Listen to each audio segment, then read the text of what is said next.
50대에 멀리해야 할 네 가지라는 글을 읽게 되었다. 제목을 보는 순간 흥미가 생겼다. 50대의 가장으로서 나의 큰 고민은 아이들의 미래와 나의 은퇴 준비다. 아이들이 이제 성인이 되었고 각자의 길을 찾아가고 있지만 아직 완전히 자립하지 못한 상황이라 내가 어떻게든 도움을 주고 싶다. 하지만 동시에 나의 은퇴 후 삶에 대한 준비도 필요하다 보니 재정적으로 큰 부담을 느끼고 있다. 자녀들의 학자금, 취업, 결혼까지 신경 써야 하고 그 과정에서 과연 내가 지금처럼 경제적으로 지원할 수 있을지 걱정이다. 그렇다고 모든 걸 대신 해줄 수도 없는 시점이라는 것도 잘 알고 있다. 스스로 자립할 수 있도록 지원하되 과도한 부담을 주지 않는 선을 찾는 것이 고민이다. 또한 나와 배우자의 은퇴 후 생활도 고민하고 있다. 은퇴가 다가오면서 지금처럼 경제활동을 할 수 없을 때를 대비해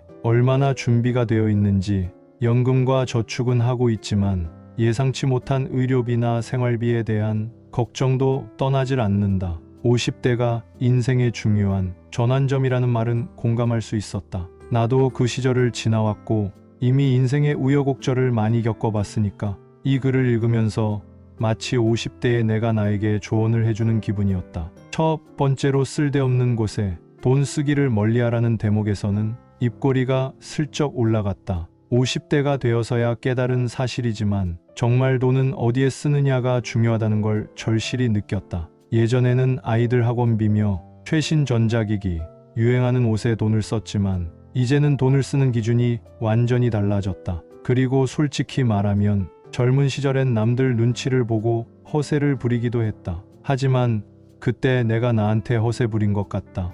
이제는 정말 필요한 것, 가족들과의 추억 쌓기에 돈을 써야 한다는 생각이 든다. 그때의 나에게 한마디 해준다면 돈은 시간보다 소중하지 않다라고 외치고 싶다.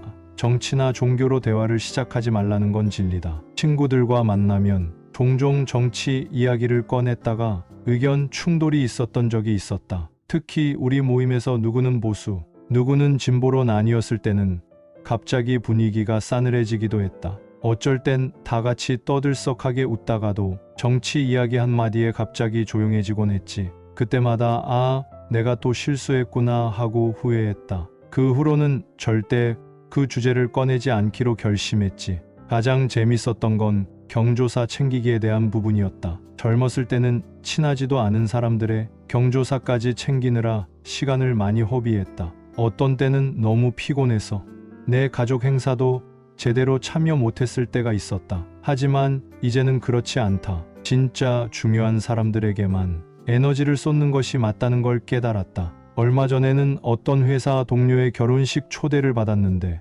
솔직히 말해서 그 친구와 그렇게 가깝지 않아서 가지 않았다. 예전 같았으면 의무감에 갔을지도 모르지만 이젠 나의 시간을 더 소중히 여기고 싶다. 마지막으로 인정받으려고 노력하지 말라는 조언은 정말 마음에 와닿았다. 50대가 지나고 나면 남들의 인정을 받기 위해 애쓸 필요가 없다는 걸 뼈저리게 깨닫게 된다. 나 자신을 먼저 인정하고 나의 행복을 위해 살아가는 것이 진짜 중요하다. 예전에는 내가 누군가에게 잘 보이려고 노력했는데 이제는 그렇지 않다. 내 삶의 속도와 방식에 만족하며 살아가고 있다. 가족이 나에게 가장 중요한 사람들임을 새삼 느낀다. 돌이켜보면 50대에 들어서면서 나는 나름대로 큰 변화들을 겪었다. 과거에 나를 소진시키던 것들로부터 벗어나 이제는 내가 원하는 방향으로 살아갈 수 있는 자유를 느끼고 있다.